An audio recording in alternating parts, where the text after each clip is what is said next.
Bienvenidos a One on One, yo soy Rodrigo Huerta. La neta, hoy tuvimos un invitado súper chido que nos platicó todo lo que tiene que ver con producción y este invitado ha tenido proyectos de muy alto perfil como Club de Cuervos, entre otras cosas muy chidas que nos cuentan en este episodio. No se pueden perder esta entrevista si lo de ustedes es la postproducción, la edición o todo lo que tiene que ver después de que cierre la cámara. Estuvo con nosotros Pablo Carballar, quien es un rifado y nos dio una súper entrevista. Yo soy Rodrigo Huerta y esto es One on One.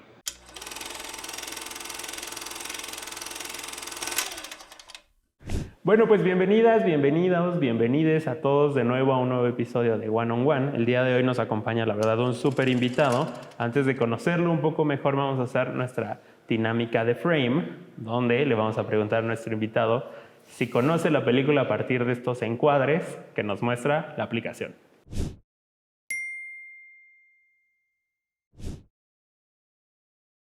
Esta es tu peli de hoy. Para aquellas personas que solo nos escuchen, porque recordamos que también estamos en podcast, vemos una calle en un plano muy bajo, muy amarilla. Kung Fu Panda. Kung Fu Panda. Ahí está. Nos dice que esa no es. Ahora vemos un encuadre de una niña en el techo. La niña está de color verde. Oh, no, I don't know. A ver, Parásitos. Parasite. Parasite. Ajá, sí. Parásitos también. No, no es Parasite. En el tercer encuadre vemos a la misma niña aprendiendo con una profesora. Tonos muy verdes y muy cálidos. Mujercitas. Vamos a intentar con Little Women. Women. Tampoco. En este cuarto encuadre vemos a una niña de rojo sobre un parque verde. De diferente edad. De diferente edad, sí, como más crecida, es cierto. Me voy a aventurar a Dancing in the Dark. Gran peli Dancing in the Dark, por cierto. ¿Es Dancer. Es Dancer in the Dark. Dancer. De Lars, ¿no? Sí. Ajá. Tampoco. Quinto frame es un hombre a 90 grados del encuadre, con un fondo muy quemado, pero muy amarillo. Seguimos con algo muy amarillo. No reconozco al actor. Bueno, podemos... Y el back me lleva a Chicago, pero no sé. Podemos pasar esta, mira. Y esta es la sexta. En el sexto encuadre vemos a una mujer adulta. Detrás tiene una estación de metro. No lo sé. Podría ser Henry and June. ¿June así? June, sí. Ok. No, la peli era Amélie. Sí. Que no pasa nada. La verdad es que es una peli complicada, ¿no? De repente los colores son confusos, sobre todo si recordamos que muchas veces en el extranjero se colorea a México como Amélie. Muy bien.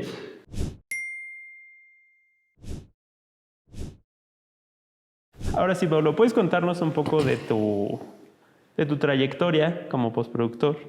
¿Qué tal, amigos, amigas? Mi camino empieza un poco similar al de ustedes, pues también inicié estudiando comunicaciones, aunque no terminé la carrera. No sigan mi ejemplo. Yo me salí de la escuela. Bueno, cuando yo entré a estudiar comunicaciones, en el primer trimestre yo entré a la UAM, me metí a trabajar a una casita de post con un amigo que a la postre es ahora mi socio. Les estoy hablando del 86, ¿no? Justo entrando a la universidad, 86, por ahí. Tenía 18 años, entonces ahí aprendí a editar. Todavía no se digitalizaba pues ni nosotros ni el mundo. Y empecé a trabajar y a estudiar al mismo tiempo. Pero bueno, además tenía la inquietud de la música, tenía mi banda de rock y no podía hacer las tres cosas. Entonces decidí quedarme con la banda de rock. Después, con los azares del destino y de la economía mundial, en el año 95, el proyecto, que tenía ya un disco grabado y muy encaminado, se enlata y el grupo truena y redirigimos nuestros caminos y yo me regreso a la edición. Cuando regreso a este mundo, mi socio y Paco Guerrero tenía un una compañía de videoclips con otros varios amigos y él estaba dirigiendo, entonces yo regresé, bueno, me había ido de la ciudad, regresé a trabajar con él. Mi hermano en ese tiempo trabajaba en Z Film. Z Film no les dice mucho, pero a lo mejor sí les dice mucho a Alejandro González Iñárritu. Entonces era su editor de cabecera y empezaban, Luis estaba a punto, Luis es mi hermano, Luis Carballar, estaba a punto de dejar Z porque estaba cansado justamente de Alejandro y de los comerciales, que era muy demandante, demasiado demandante. Y yo me iba a regresar y el puesto que estaba era editar videoclips con Paco Guerrero. Y entonces yo le dije, aguanta, porque yo necesito trabajar. Y me dijo, órale, me quedo. Y se quedó y hicieron Amores Perros. Bueno, entonces regreso ya a trabajar en videoclips. Al poco tiempo pusimos una compañía de postproducción. Ya al finales de los 90, inicios de los 2000, estaba la transición, el principio de la transición a digital y nosotros ya estábamos usando. Tuvimos la suerte de usar el primer Avid que llegó a México. Yo no tuve la suerte, la verdad, yo todavía estaba en el rock, pero Paco y mi hermano sí. Y luego yo llegué a editar justo en esos Avids. Entonces era la gran novedad.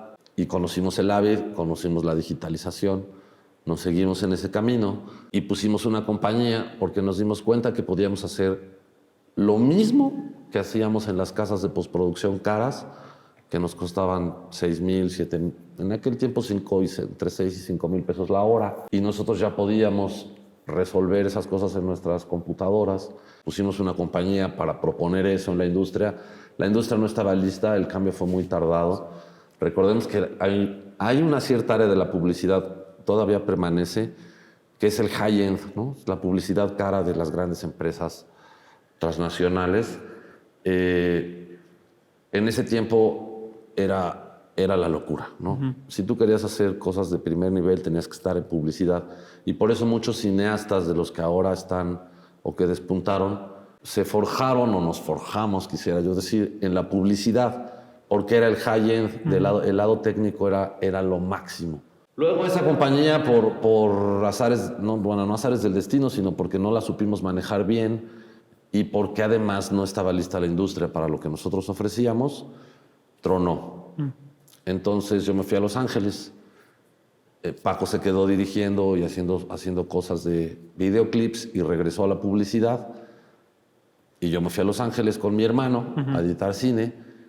Y luego regresé, porque bueno, estaba formando mi familia, creciendo, prefería que crecieran acá. Y cuando regreso, Fernando Sariñana tenía la intención de hacer series, porque ya venía ese mercado creciendo muy fuerte, aunque todavía no existía Netflix. No, sí, ya existía Netflix, pero todavía no venían. Y yo tenía la expertise de cómo postproducir eso, ¿no? En aquella esas series las querían hacer en red, las cámaras red, para los que no estén familiarizados. Era la Red One, la primera.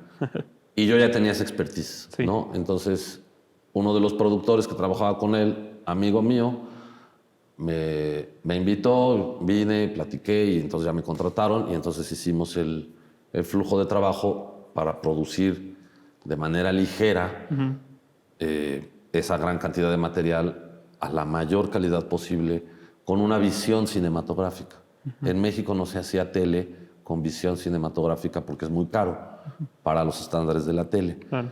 Pero Fernando tenía la visión y era el director del canal y entonces pudimos probar todo nuestro aprendizaje previo gracias al Canal 11 y hicimos las series de bienes raíces, Entre líneas, que tocaba un tema muy delicado. Filmamos en la Cámara de Diputados y todo.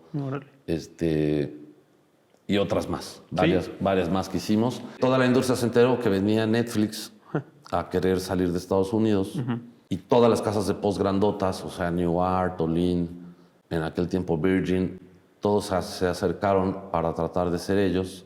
Yo también me acerqué y nos escogieron a nosotros, porque todavía no, estaba apenas empezando Dinamita Post. Gary Alarraqui y Moisés Chivera eran los que llevaban el proyecto y le presenté el proyecto a Gary. Nadie tenía ni idea de lo que yo estaba diciendo. Se lo presentaron a Netflix y Netflix se dio cuenta que mi ruta de trabajo era exactamente su ruta de trabajo, su workflow que estaban usando en House of Cards. Órale. Entonces, ¿qué cabal era? Era filmar en Apple ProRes. El Apple ProRes es el códec de compresión de Mac que había empezado a utilizar Arri cuando eso era en los tiempos de la otra compañía que te dije, de Chamán. Cuando sale el Apple ProRes y yo veo que Arri con la óptica de cine filma y captura y puede tener la misma calidad que cuando filmo en RAW. Ya estábamos filmando digital, eso se había pasado ya. No todos, muchos seguían filmando en celuloide, ¿no? Pero ya se estaba filmando en digital, pero en RAW, o sea, eran pesos grandísimos. En aquella época tenías que rentar un fierro aparte para cachar eso. Órale. Sale el Apple ProRes y es a una tarjeta. Claro. Entonces, eso cambia todo las reglas del juego para los que le entramos. La mayoría no le entró. Netflix le entró y Netflix cambió la industria ya. Claro. No por eso nada más, evidentemente, pero con esa forma de ver las cosas. Y nosotros acá, en ese sentido. Entonces hicimos clic ahí, nos aprobaron el flujo de trabajo, con el anticipo de Club de Cuervos compramos máquinas y entonces el Club de Cuervos fue tu primer como proyecto gigante de Dinamita. Exactamente. Club de Cuervos es lo que impulsa Dinamita Post y nos aventamos 5 temporadas. Carcajeados de risa seguro como todos nosotros mientras editaban. Pues sí, yo creo que ustedes se rieron más, nosotros sufrimos más de lo que te puedes imaginar. Fue una serie muy difícil de hacer. Sí. Y bueno, de ahí para acá viene Dinamita creciendo. Yo regreso de Los Ángeles, viene esta oportunidad con Fernando, vengo trabajando eso y en esos años me reencuentro con Paco Guerrero y le propongo, platicando, nos sale la idea de hacer Dinamita Post porque agarramos su cartera de clientes de publicidad y mi futura cartera de clientes que no existían, de los que iban a hacer series y dijimos, vamos a hacer series que la publicidad nos mantenga. Y cuando empiecen las series, que nos mantengan las series y la publicidad nos... Nunca hemos podido dejar la publicidad porque venimos de ahí. Claro. Seguimos haciendo publicidad high-end. Estamos ya más abocados a otro tipo de postproducción, pero mantenemos esa línea y estamos ahí. Entonces, bueno, Dinamita empieza a crecer. Tenemos 1000 altibajos, pero... Porque después de hacer Cuervos, o sea, nosotros nos metemos 100% a hacer Cuervos. Y cuando salimos de ese sueño, el mundo había cambiado. Ya había un ecosistema de casas de postproducción a nuestro alrededor, muchas casas nuevas que eran competencia nuestra, que no existían antes, muchas maneras de trabajar, un nuevo streaming, Netflix en México, que es diferente trabajar para Netflix Los Ángeles que para trabajar ya Netflix en México. Nos costó trabajo ajustarnos, vino la pandemia, entonces estuvo intenso. Pero ya salimos de esa etapa nosotros y la industria y hemos generado ahora nuevas líneas de negocio. Nos hemos expandido a la realidad aumentada y al video mapping y estamos con el desarrollo del Virtual Production. Son nuestros nuevos los caminos y ahí ya me detengo. Más o menos esa es mi trayectoria. No, pues gran trayectoria, la neta está muy chido y... Pues qué chido que además hayas podido trabajar en un proyecto tan renombrado, por lo menos tan popular aquí con nosotros y que pues sabemos que muchos de los que nos están viendo han disfrutado muchísimo. ¿Nos puedes contar un poco dónde empieza y dónde termina el trabajo del postproductor? Es una gran pregunta. Desafortunadamente en esta industria no tenemos las respuestas así de específicas, ¿no? Depende de qué estés haciendo y con qué tipo de cliente, en qué momento ese cliente decide buscarte, ¿no? El momento ideal, y nosotros en Dinamita nuestro discurso principal es el trabajo del postproductor empieza en la pre, incluso desde la concepción, ¿no? Para aquellos que vayan hacia ser productores, desde la concepción del proyecto puedes evaluar de qué manera cuentas tu historia, ¿no? Cuando no existe nada, tú puedes escoger cómo la puedes resolver, ya sea por una inquietud artística o por ajustarte al presupuesto, a tu circunstancia de lo que tienes, ¿no? Puedes elegir animación 2D, animación 3D, personajes reales, reales con green screen, reales completamente, en fin, un sinfín de cuestiones, ¿no? Entonces, el postproductor asesora al productor, al fotógrafo y al director desde mucho antes de filmar para poder diseñar una ruta y que los números cuadren. Es muy importante. Entre más grande es el proyecto, creo que eso sería la mejor manera de definirlo. Entre más grande sea el proyecto, más pronto debe estar el postproductor, ¿no? Pero el postproductor empieza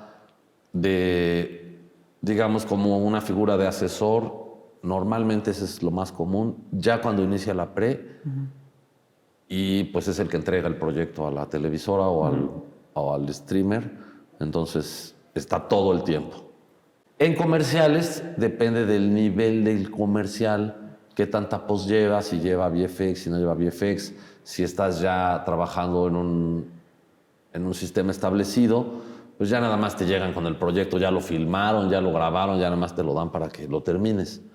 Si el proyecto es más complejo, normalmente entras desde antes a analizar cómo lo van a filmar y a proponer soluciones. Oye, y bueno, hablas mucho de que ocurre una cosa, si es de postproducir ficción, documental y publicidad. E incluso yo sé que los trailers entran también como en una categoría nueva. ¿Cuál es la diferencia entre abordar estos proyectos que son formatos completamente distintos? Va a sonar un poco raro, pero ninguna y toda, ¿no? Ninguna en el sentido técnico de si vamos cuadro por cuadro o segundo por segundo, o ¿no? ¿Por qué? Porque son las mismas herramientas y los procesos son similares para llegar al resultado. Pero el postproductor organiza el flujo de trabajo y el flujo de trabajo es diferente. Las necesidades emocionales de tu cliente son diferentes. La cantidad de personas que tienen que aprobar tu trabajo es muy distinta. Entonces, técnicamente, de inicio, ninguna. En la relación de flujo de trabajo, toda. ¿Por qué? Porque pues uno dura 30 segundos, el otro dura una serie de 3 episodios que te llevas a hacer un año, año y medio, y el otro lo haces en una semana, 15 días. Entonces las dinámicas son muy distintas. Tus skills de administración, de producción, de llevar un presupuesto, un calendario y entregar a tiempo, contratar personal, ayudar también existe según cuánto peso tengas en la producción, la relación que tengas con los productores, cuánto peso creativo tienes, cuánto no. Formalmente, en el organigrama no tienes peso creativo, en la realidad tienes mucho, porque estás supervisando el trabajo de tu equipo para presentárselo a los clientes, ¿no? Entonces, es un error pensar en el postproductor que sabe. El riesgo el postproductor es que solamente sepa llamar y coordinar tiempos. El postproductor debe de saber hacer las cosas. Aunque ya no es el que las hace, debe de forjarse en campo, desde abajo, porque tiene que conocer todos los procesos, todos los retos, todas las implicaciones que tiene lo que él pide, ¿no? Lo que le vas a pedir al set. El set tiene una dinámica particular que tienes que conocer. Claro, los trailers, Los trailers son como un comercial largo, ¿no? Es algo rápido, es algo en lo que no participas en la captura, en la planeación de la captura. Ya te dan la imagen capturada, terminada, normalmente partes de la película editada, a veces del máster, a veces de la copia de trabajo, y son muy divertidos. También son muy complicados de que te apruebe el cliente.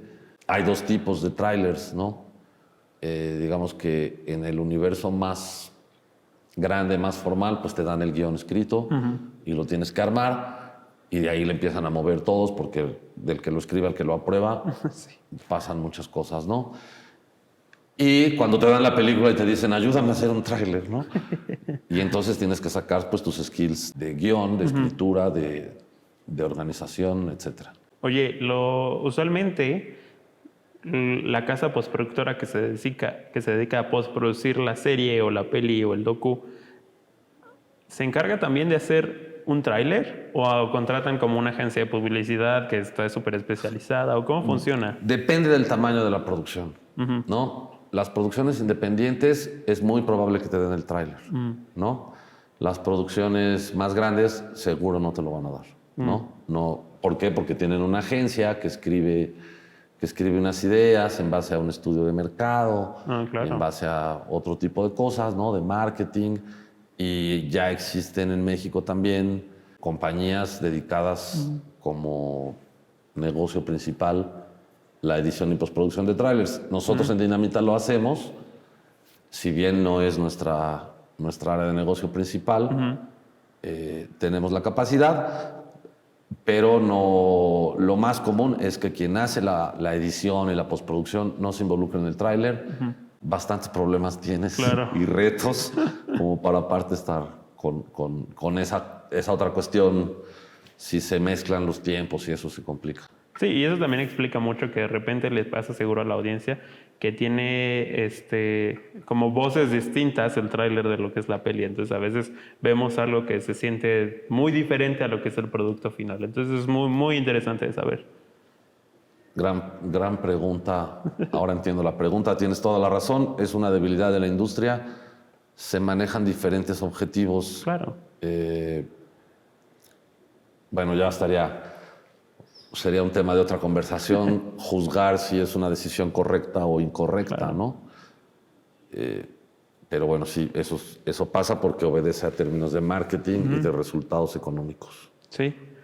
Oye, y partiendo un poco de la idea de que nunca queremos como realizadores, y a lo mejor alguien no se quiere dedicar específicamente a la postproducción, y entendiendo que tienen que estar en tanto contacto y tanto trabajo con las personas que están en el set, y sabiendo que queremos evitar lo arreglamos en post, ¿cómo crees que debe trabajar alguien que está en set para que la postproducción salga bien?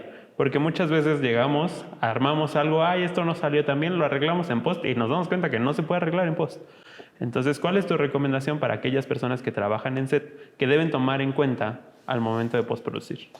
La clave es lo que te decía antes, no es en la post, es en la pre, ¿no? O sea, mi consejo es inviten al postproductor a ser su aliado desde la pre en proyectos escolares, pongan a alguien desde el principio a hacer la postproducción, porque es el que va a revisar cómo vas a grabar, en qué vas a grabar, con qué micrófonos vas a grabar, cómo lo voy a sincronizar, a quién se lo voy a dar, dónde lo voy a guardar, cuál es mi proceso de seguridad con mi material, qué normas vamos a utilizar, a quién se lo vamos a entregar, en qué va a salir el máster, qué formato va a ser el máster. Entonces, eso te impacta en todo, en todos los procesos. Porque, por ejemplo, ahorita estamos grabando en HD y me comentaban, ¿no? Una cámara puede grabar en 4K y la otra puede grabar en HD. Sí. ¿Quién decide en cuál de las dos escojo? El postproductor, ¿no? Bueno, el postproductor es el asesor del productor para tomar las decisiones. Esa es la clave. La otra cuestión que estamos viviendo, ¿no? Ahorita, actualmente, es mandar a tu equipo de postproducción al set. ¿No? O sea, nosotros en esta última serie con Netflix mandamos un VFX supervisor para todo el rodaje, aunque no haya shots de VFX. Porque hay muchos errorcitos que están en el set que nadie ve, que luego hay que borrarlos en la postproducción. Entonces mandamos un supervisor a revisar, a estar ahí pendiente de quitar esos detalles. Y también mandamos una persona de audio a estar revisando y ayudándole al equipo de audio a hacer el link con la producción para que les den los espacios necesarios para tener un audio muy limpio, ¿no? Todo lo que puedas tener mejor, lo mejor posible de origen, pues es mejor para la postproducción. Y luego enfrentar los retos ya del guión, ¿no? Además de que ya decides lo que va a ser no sé, el porcentaje que quieras de la imagen normal, los money shots o los shots de VFX, los shots complicados, cuando vas a grabar contra un green screen y después vamos a agregar algo, cuando tenemos una parte de la ciudad pero la queremos hacer más grande, you name it, ¿no? Claro. O sea, hay muchísimos, por ejemplo, ahora que hablábamos de Cuervos, que es algo que la audiencia conoce, podríamos hacer una trivia y que me digan dónde están los VFX en Cuervos, ¿no? ¿Qué shots son VFX? ¿Qué shots no son VFX? No son... Cuervos pasa como una serie que no tiene VFX y tiene más de 500 VFX por temporada, ¿no? Efectos muy grandes.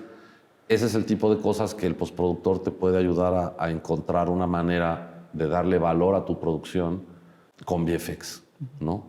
Y eso es algo que también, por favor, hay que entender. Los VFX son para darle valor a la producción, no para que le cueste. No, y hay que trabajarlos en la preproducción. Hay que hacer previsualizaciones.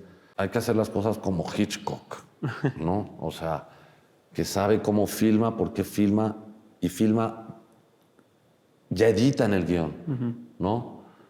En el guión hay que saber cómo vas a editar, cómo lo quieres ver. No nada más, el guión es una parte y luego hay que hacer el storyboard y los previs. Ya con estas nuevas herramientas quizá nos brincamos el storyboard y nos vamos a los previs, no sé. Hay cosas muy nuevas que están cambiando todo el tiempo muy rápido, pero ese proceso lo tienen que tener claro los realizadores, los productores, los animadores, hasta los de audio. Todo el equipo tiene que saber qué va a pasar, a qué retos me enfrento, cómo es la locación, a qué retos me enfrento en la locación, por qué consigo esa locación y cómo va a quedar el audio, qué escenas voy a tener esa locación, y si tengo retos de audio, es un audio que después puedo reproducir en el estudio o no. Y entonces decides si te sirve o no la locación, no nada más por el fotógrafo, también por el equipo de audio. Así de integral debe de ser el trabajo, ¿no? Para tener productos de verdad que puedan competir a nivel internacional. ¿Cuál es la diferencia entre un editor y un postproductor? El postproductor es quien coordina, se encarga de todas las áreas de la postproducción, no nada más de la edición. Se encarga de supervisar la edición, supervisar el proceso de audio, supervisar el proceso de color, supervisar los VFX, contratar al personal que se va a encargar de eso, administrar el presupuesto para la postproducción, administrar el calendario de la postproducción, hablar con productores ejecutivos o showrunners o quien quiera que, como según el proyecto, si es serie, película, comercial, hablar con los ejecutivos, con los clientes, juntar todas las áreas en un mismo calendario, supervisar el online, que es donde juntas todo, masterizar, revisar el máster y el QC.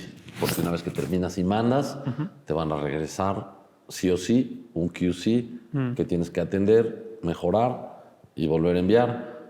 Y todo eso se encarga el postproductor. Entonces, el postproductor es un productor del proceso final. ¿No? Es un productor. Claro. Eso hay que entenderlo.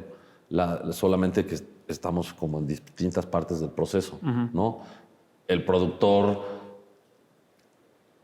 debe de amar al postproductor y le quita problemas, ¿no? Ese es justo el trabajo. Es un especialista, ¿no? Técnico y creativo, ¿no? Tiene las dos facetas. Eso es el postproductor. Por el contrario, el editor es quien de la mano del director logra darle, lo voy a decir un poco como Einstein, logra darle coherencia dramática a la secuencia de imágenes. Eso es lo que nos toca hacer, ¿no? Darle coherencia dramática. o saber acentuar las emociones que nos lleven a lograr el objetivo que el director busca, ¿no? Cuando el equipo que te contrató busca. El editor tiene un puesto muy difícil porque es quien le presenta a los creadores la realidad. Claro. O sea, entonces ese primer golpe al pobre director de lo que se imaginó a lo que pudo hacer, es tu trabajo pasar por ahí, ¿no? Y ayudarlo a estar sano emocionalmente para poderle sacar lo mejor al proyecto. Y es curioso que hables de estar cuidando la emocionalidad del director, pero no nada más tienes que saber cuánto dura la escena, si ves al que habla, si no ves al que habla, si se mueve, la cámara es buena. No te puedes ir por la buena nada más. Tienes que evaluar muchas otras cosas. El set es otra cosa distinta a la sala de edición. El editor tiene que conocer el set. Chicos, yo les recomiendo, entren de asistentes de producción y vayan, lleven el café en el set. Pero fíjense en todo lo que pasa, todo lo que implica, quién dice qué, cuándo dice qué. Porque eso lo tienes que aprender para entender no el corte y no la historia, pero sí la persona que va a juzgar tu trabajo y lo que tú vas a juzgar de su trabajo. Entonces tienes que entender, tener una comunicación de seres humanos, ¿no? Que va más allá de la inteligencia que ahora ya vienen los nuevos fierros para cortar así. Sí. Va más allá de que convenga o no convenga. También conviene, también vas a tener que pasar por ahí, por cómo están sintiendo los creadores tu respuesta al trabajo. Y hay todos los escenarios posibles, ¿no? Porque están los proyectos en donde te van a soltar y tú vas a editar solo y luego vas a presentar. Y están los proyectos en donde van a estar pegados a ti para cada corte y te vas a sentir un operador, ¿no? Y los editores grandes o los que ya tenemos cierta historia, te rasgas las vestiduras. No, tienes que saber que si vas a editar con Iñárritu, va a haber un momento en donde te va a estar diciendo, quítale 2 cuadros, ponle un cuadro, dale 2. Y sin embargo, estar sentado ahí con ese señor diciéndote eso no te hace operador, eres un editor, porque va a haber un momento en que te va a preguntar, ¿qué opinas, Paulo? Claro. ¿No? Y tú tienes que saber qué opinas y tienes que sentir y tú tienes que saber decir si algo no funciona. Sí. Y le tienes que decir al director, pero nunca antes de hacer lo que él está diciendo. Ok. Nunca tu primer corte, nunca jamás va a ser el corte final. Aunque lo ames, aunque le dediques 27 horas de las 24 del día, que se las tienes que dedicar a tu primer corte. Desde tu primer corte debes de tratar de llegar a lo más pulido y debes de saber que tu ego va a salir herido de la presentación, ¿no? Es arte, es Claro. emociones, son sentimientos. Hay mucha subjetividad en tu trabajo. Claro. Tú se la debes de quitar. Tú debes de encontrar dónde objetivamente estamos logrando lo que queremos. Hay un montón de herramientas, no es magia. No es magia. Si el director está acercándose, se debió de haber acercado cuando tenía importancia lo que me ibas a decir. ¿No? Sí. Si no, no. Entonces, muchachos, cuando están haciendo una serie y tienes 3 cámaras, el director no tuvo control de cada movimiento de la cámara. Y a veces el operador se acercó. No la pongas, ¿no? Ahórrate tiempo, que no te regañe el director. Claro. Eso es lo que va a pasar. O sea, el ideal es editar una película que te den 6 meses para cortarla, que hagas tu corte tú primero, que llegue tu amigo el director, y estés editando en una casa en la playa 1 mes con él, ¿no? La dejes respirar, ¿no? Eso hacen en el cine, ¿no? Cuando editas cine, haces el corte, trabajas con el director y luego la dejas respirar 15 días para volverla a ver. Cuando estás haciendo una serie, ¿cuál respirar? Claro, ¿no? claro, ¿Cuáles claro. 15 días? Somos muchos trabajando de la mano, corriendo todos. Por eso, ahí me aventuro, el cine es el cine. Claro. Y seguirá siendo el cine porque Cuando es cine, no importa en dónde lo ves, sino cómo lo haces. Cuánto tiempo le das, cómo lo enfrentas, cómo haces el proyecto. Y cuando haces una serie y tiene que quedar bien. No es que quede mal, ¿no? Pero son dos universos también diferentes. Y ya me desvié un poco, pero... No, no te preocupes. Estamos un poco en la cuestión de cómo nos volvemos mejores. Editores, postproductores. Haciéndolo. Este es un... Bueno, como todo en la vida, creo, te vuelves mejor haciéndolo. Pero eso pues no es ningún tipo de consejo, ¿no? Bueno, sí es. Hay que meterse a hacerlo y hay que hacerlo en serio y hay que entregarse y hay que darle el valor que tiene. ¿Cómo nos hacemos mejores? El editor tiene que ser una persona culta.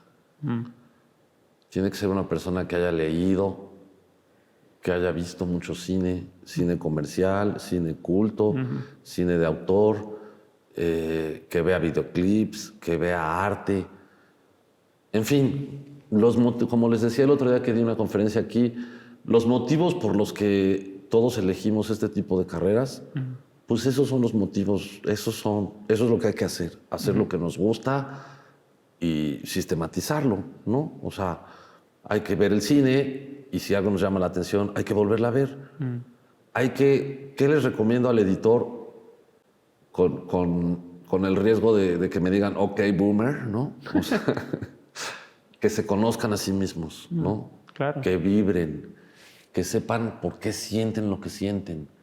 Si una película te hace llorar, eres un buen editor. Puedes ser un buen editor, pero si no sabes por qué estás llorando, ¿no?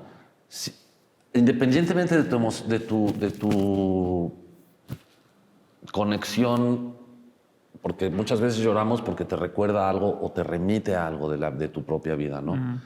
Pero luego analiza cómo está puesto. Cuando lloraste, ¿por qué lloraste?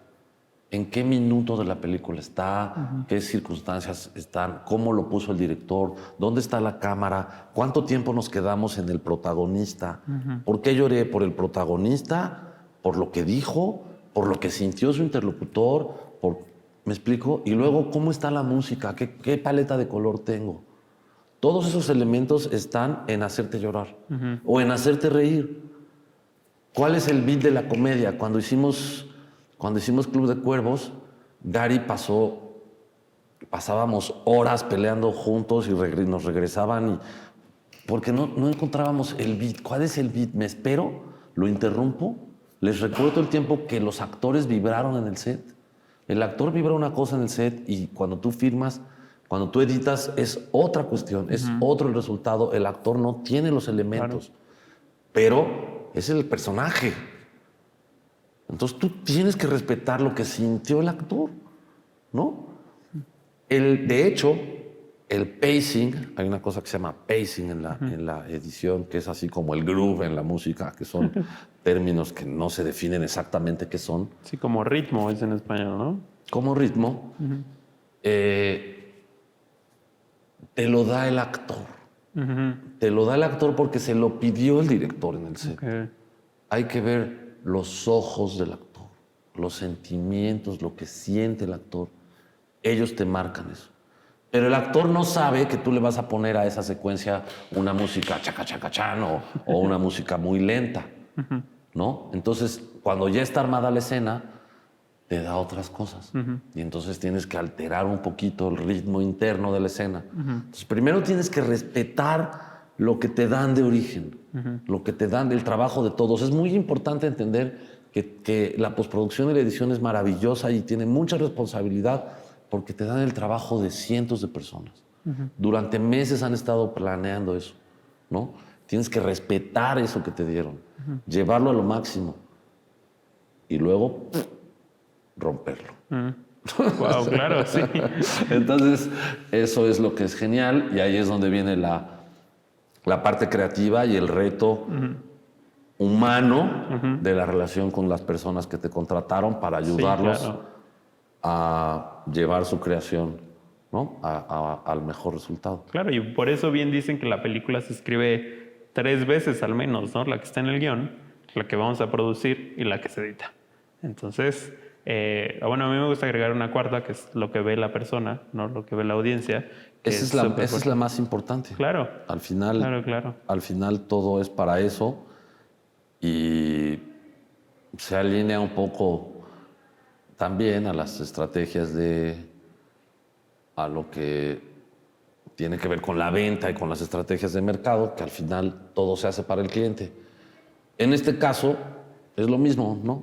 Nada más que nuestro cliente somos seres humanos llenos de emociones, que les vamos a dar pues un descanso, un entretenimiento, un momento de risa, un momento de reflexión que te ayude, etcétera, ¿no?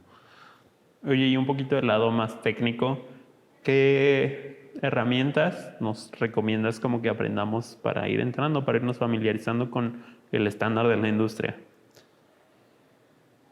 Bien, en cuanto a edición, los softwares que son estándar en la industria básicamente son Premiere y Avid.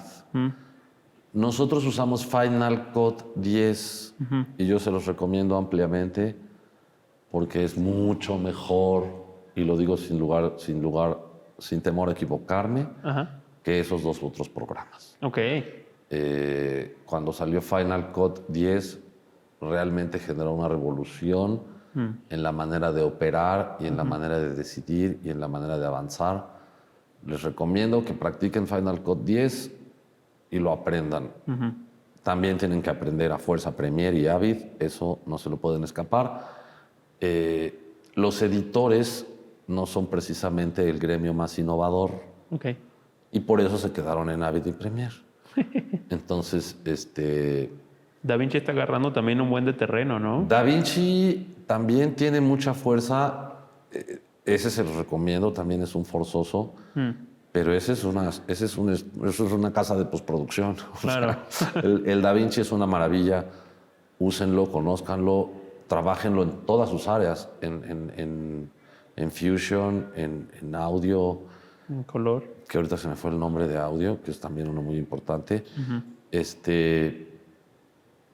En color, nosotros usamos DaVinci para corregir color y para masterizar y terminar el online. No lo usamos en la edición, si bien usamos mucho las herramientas de edición al hacer el online y al montar los VFX y esta parte. En la parte de la edición creativa la hacemos con Final Cut 10 si depende de Dinamita, ¿no? Yo a nuestros editores tienen que trabajar los tres softwares, pero si el proyecto es de Dinamita, lo hacemos en Final 10. Si ya viene de otro lado, porque nos toca de todo tipo de proyectos, los que hacemos toda la postproducción o los que hacemos una parte, ¿no? Entonces, si los clientes trabajan con Premiere o Avid, pues trabajamos con Premiere o Avid. Y si no, nuestra opción es Final 10. En cuanto a edición, esos son. Qué bueno que mencionas DaVinci, porque sí, viene cobrando importancia. Yo no conozco ninguna película, ninguna serie grande que se corte de origen en DaVinci, porque les digo que no, los editores no se les da cambiar de software. Claro. Si algo no quiere, es que al editor no le gusta estar probando cosas, porque tiene que estar viendo la pantalla. Sí, ¿no? Y si tenemos que estar viendo si llora, si no llora, si le tiembla el ojo, si se movió, si está en foco, si no está en foco. Entonces, pues eso no es del software, eres tú. Sí, y aparte, pues a mí me ha pasado que me sé los comandos de Premiere y de repente tengo que editar en DaVinci. Es como, o sea, automáticamente ya pico los comandos que me sabía y entonces es como, ay, esto no sirve igual. Eso es a lo que voy. ¿Por qué el editor no quiere cambiar de software? Porque no tiene tiempo de ponerse a aprender, porque tiene que tomar decisiones y está trabajando y entonces, etcétera, etcétera. Ahora, Avid tiene un entorno muy robusto. Sí. Entonces, si tienes la suerte de estar en una empresa grandota donde tengan ese entorno robusto, pues es muy bonito. Pero si ya conoces el Final 10, vas a decir que vas a estar sufriendo por estar prendiendo tantos botones. No, sí. Avid es muy intimidante. Avid es muy intimidante. Sí, pero... y bueno, en postproducción pues hay que entrarle a todo, ¿no? A todos les recomiendo que conozcan el Unreal, se acerquen al Unreal, entiendan cómo funciona el Unreal El Unreal se está usando en todo, está basándose muchos softwares que se están haciendo, se acercan a Unreal, aquellos que estén cerca de la animación o los VFX, y si no están cerca, pues conózcanlo, sepan los alcances, ¿no? Y una pregunta ya un poquito como más clavadona. ¿Haces cross-platform? O sea, de que... ¿Cómo te pasas de Premiere a Avid? ¿Haces los XML, los IAF? Sí, hacemos eso, hacemos todo el tiempo. Claro. Porque trabajamos con muchísimos estudios, con muchísimas personas, nos tocan proyectos en distintos estatus y la respuesta no es una sola, ¿no? Es todo. O sea, hacemos de todo. Si hay maneras de pasar proyectos de Premiere directo a Final Cut y que abra el proyecto. Si el proyecto está bien seteado, si tengo todo el material, entonces abrimos el proyecto y si abre bien, nos vamos por ahí. Si no, mejor hacemos un XML y entonces abrimos el XML, lo reconformamos y acomodamos lo que tenga que ser. A veces para pasar de Final Cut a Pro Tools tienes que usar Sound2 Pro. Hay muchas herramientas, todo el tiempo están saliendo softwares nuevos, herramientas nuevas, accesorias ¿no? Que vale la pena probar y conocer. En general, el XML es lo que hace la comunicación ideal y nombrar bien las cosas, ¿no? El orden de las cosas, de cómo acomodas tu material, cómo lo nombras, todo eso debe de ser consistente entre los equipos que estén trabajando, ¿no? Y ya para terminar con nuestra última pregunta, ¿cuáles son tus recomendaciones para alguien que le quiere entrar a la industria de postproducción? Justo lo que hacen tus colaboradores, que es acercarse y empezar a hacer cosas, ¿no? Hay que tener una cierta experiencia con el objeto. O sea, hacer audio, sonido directo, es toda una carrera y te puedes quedar ahí y hacerte un especialista, pero hacer sonido directo para después postproducir sonido es un paso importante para saber cómo vienen las cosas y tener un diálogo con la gente que está en el set y entendernos. Y leer un guión y saber que en esa escena vas a necesitar ponerle colchoncitos a los tacones porque estás en un piso de madera. Eso lo debes ver desde el guión, porque si no, cuando lleguemos a la post, tac, tac, tac, y está hablando la actriz y tac, tac, tac, tac. Pasa todo el tiempo. O sea, ese tipo de cosas es lo que hace la experiencia. Y entonces, ahorita que los que estén todavía que van a seguir en la escuela, pues entrarle, hacerlo, acercarse, buscar, no tener miedo, levantar la mano, pedir la oportunidad. Una recomendación, todos van a tener que hacer servicio social. No pierdan el tiempo en el servicio social, no busquen cumplir el requisito. El servicio social es la manera de conectarse en el medio, en la industria, en el trabajo. Nosotros en Dinamita, la gente que llega a servicio social, no todos, hay quien no cumple, pero muchas personas lo hacen bien, trabajan, empezamos a darles pequeñas asignaciones ya de los proyectos y al terminar muchos se quedan con nosotros o salen a trabajar a la industria. Entonces busquen cuando hagan su servicio social lugares donde sí los pongan a trabajar. No sientan feo de que no les paguen, de que me están explotando, de que eso no va a pasar. Sí nos sirve a las empresas, ¿no? Para que nos hacemos mentiras, ¿no? Pero les sirve más a ustedes. Van a aprender, van a confiar en ustedes, les van a dar trabajo. No ganamos nadie nada con no pagarle a la gente, al revés. Entonces aprovechen esa oportunidad del servicio social, busquen en dónde hacerlo y pregúntenle a dónde vayan a trabajar si los van a poner a hacer. Porque si nada más van a servir café, a lo mejor no es el lugar que necesitan, ¿no? Claro. Hay dos cosas que deben de tomar en cuenta. Si estoy buscando mi servicio social para estar entrenando, que es una de las mayores importancias, y la otra es mi networking. Ese lugar me sirve, ya le pegué al micrófono, ese lugar me sirve para empezarme a conectar hacia donde van mis inquietudes. No importa que esté sirviendo café, pero entonces no vayas por las horas de de tu trabajo, quédate más tarde. Quédate, acércate al ingeniero o acércate al editor, según de tu área, ¿no? O acércate al de VFX. Quédate, pide chance de hacer cosas, ¿no? Gánate tu lugar. Y otra cosa que les puedo decir también súper genial para ustedes es que están en una industria que le urge personas que vengan, que más o menos podamos entrenar, que tengan un, ¿no? O sea, la industria creció muchísimo. Cuando nosotros queríamos hacer esto, la respuesta era, ¿y en dónde lo vas a trabajar? ¿Qué películas vas a hacer? ¿Qué televisión vas a hacer? ¿No? Y ahorita tenemos México es un lugar que tiene a todos los grandes estudios con oficinas aquí, produciendo aquí, queriendo salir de aquí a Latinoamérica. Nos surge gente capacitada, nos surge capacitar gente. Van a tener trabajo, no se preocupen. Hay muchísimo trabajo. Lean, prepárense. Les voy a recomendar un par de libros. Hay un libro que se llama Art of the Cut, de Steve Holfish. Ese es buenísimo. Tiene conversación con muchos editores. Curiosamente, en la última edición metieron a mi hermano. Órale. Entonces, bueno, ese se los recomiendo.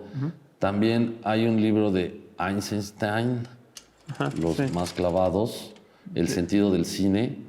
Sí, este señor es el que desarrolla toda la teoría de montaje actual desde la Unión Soviética. Entonces es un señor así, señorón.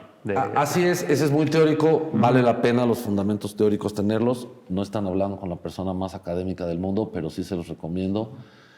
Y también el montaje de Jacques Aumont, que es un francés, ese también es de los típicos. Y ese de Hitchcock, de El cine según Hitchcock, que es una entrevista con François Truffaut, que justo también explica esto que les decía de no están escribiendo una novela, están escribiendo un guión que van a filmar, ¿no?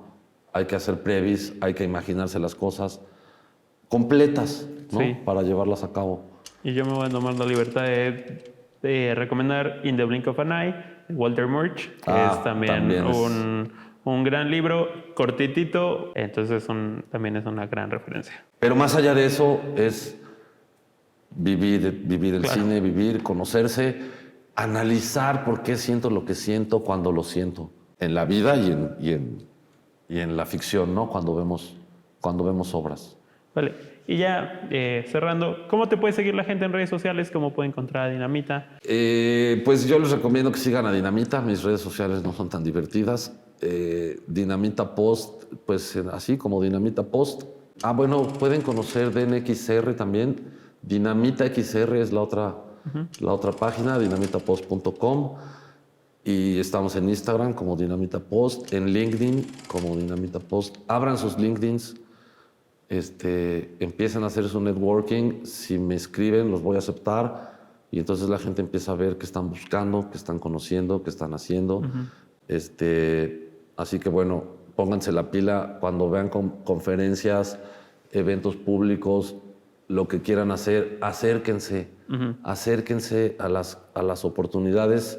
No es difícil conectarse. La gente de mi edad nos encanta dar oportunidades, además los necesitamos.